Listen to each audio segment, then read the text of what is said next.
Hello everyone. Now in this lecture we will understand the next concept, that one is related to the extended ER features. So we already know about the entity relationship model or the diagram. That one is we create the entity set and it's have the relation and it represent the application logical view, right? That is simply the ER diagram. And extended ER features means what? Means to improve your ER diagram, what will be the extended features, what will be the extended concept, which one is makes your ER diagram more meaningful. Okay, now the extended ER features, we'll discuss the extended ER features. That means first one is a specialization, generalization, attribute inheritance, constraint on generalization, aggregation, reduction to a relational schema. These are the 6 points. Which one is helps to extend the ER diagram, which one is helps to improve the ER diagram understanding or the ER designing process. Then we will understand one by one. That one is a specialization means what is the concept? Extended ER feature means when we draw the ER diagram, these are the some points which one is we will implement at the time of designing the ER diagram, and these points we can say that is a extended ER features. Then specialization means what? Entity set may include the subgrouping of entities. For example, person is one entity set, and under that person it comes with a classification about the employee and the student. Means the person entity set have the two lower level set as an employee and student. Means person divided into a subgroup, that is employee and student. Whenever we draw the any ER diagram and it comes with some entity set, and if we divide it into a subgroup, then that process we can say that is a specialization. Means we specialize the particular grouping with a subgroup. The process of designating or subgrouping within an entity set is called the specialization. That one is simply the process. Then university divides the student into two categories. That one is a graduate and undergraduate. That is simply the subgrouping about the students. This is simply the person divided into an employee and student, and that is a subgrouping. Then employee again the subgrouping with the instructor and the secretary. That one is we can say that the specialization. Okay, then next that one is ER extension or the features is a generalization means what? Then instructor and the secretary, these are the two entity set. Instructor have the attributes about to instructor ID, instructor name, instructor salary and the rank, right? Then secretary have attributes about the secretary ID, secretary name, secretary salary and the hours per week. That one is simply the attributes of both entity set. There are the similarity between the instructor entity set and the secretary entity set. That one is simply the attributes have a similarity, like we can say that the salary, right? Instructor salary and the secretary salary. Then it's about to a secretary entity set is the sense that they have several attributes and conceptually the same across the two entity set, namely an identifier, name and salary attribute. That one is some of the common attributes. Is the commonality can be expressed the generalization. Means if we check it with the two entity sets, same across the two entity set, attributes which are the same with the two entity sets, like a name, namely we can say that is secretary name and the instructor name. Then identifier, that is secretary ID and the particular instructor ID. Then name is again the two entity set, namely the identifier and name and the salary, and then again the salary.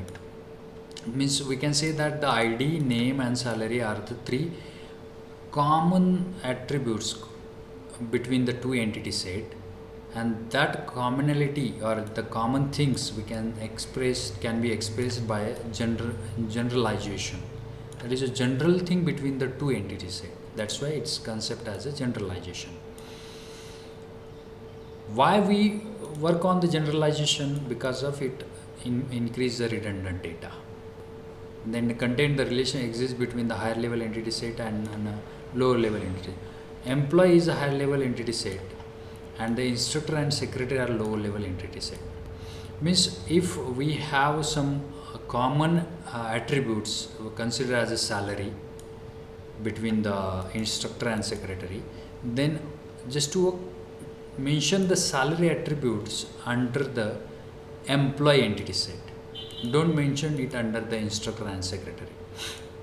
Means only a relation, show the relation between that salary between the instructor and secretary.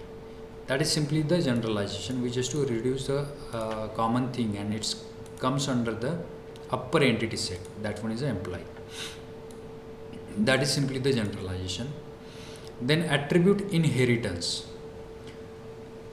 A particular a crucial or the critical property of a higher and lower entity created by a specialization. What is meant by the specialization? Is about the subgrouping, is about to entity set, right? Then generalization is about to common attributes, and it's a entity created by a it's a critical property of a higher and lower level entity created by a specialization, and the generalization is called as a attribute inheritance. Means simply the particular entity set have an attribute, like an employee have an attribute about the salary, and that one is inherit to the next level. That one is for the secretary and the instructor. That is simply the attribute inherit. That is simply the inherit concept. Employee have some attribute, and which one is inherit for the instructor and the secretary. That is simply the concept. Attribute inheritance apply through the all tiers of lower level entity set. Thus the instructor and secretary, which is the subclasses of an employee, inherit the attributes id, name, address from the person. Means it takes a person as a main entity set, and it inherit with the id, name and address for the instructor and secretary. That is simply the concept about the attribute inheritance. The next, that one is a constraint on generalization. That is simply the database designer may choose a place certain constraint on a particular generalization about two attributes. One type of a constraint involves determining which entity can be a member of a given lower level entity set. That one is a constraint on a generalization. Generalization. What is meant by the generalization? That is simply the concept related to the deciding the attributes about to the particular or the common attributes of a particular entity set. That is a generalization. Then constraint on generalization means for the particular common attributes, that attributes will be comes under on which entity set. We need to decide it. That's why choosing to place a certain constraint means we need to decide which attributes comes under the which entity set. That is the constraint of a generalization. One type of a constraint involved determining which entity can be a member of given lower entity set. Entity or maybe the which attributes comes under the in a which entity set. That is the deciding about to the decidation process. We can say that that is a constraint. That is a decision under the generalization. It comes with some type. It's a conditional defined. Then for example, evaluating on the defining the student type attribute, the student type, it may be the graduate and the undergraduate. are allowed belong to lower level entity, that is a graduate student. Means a student type is a graduate, then definitely that comes under the graduate student entity set.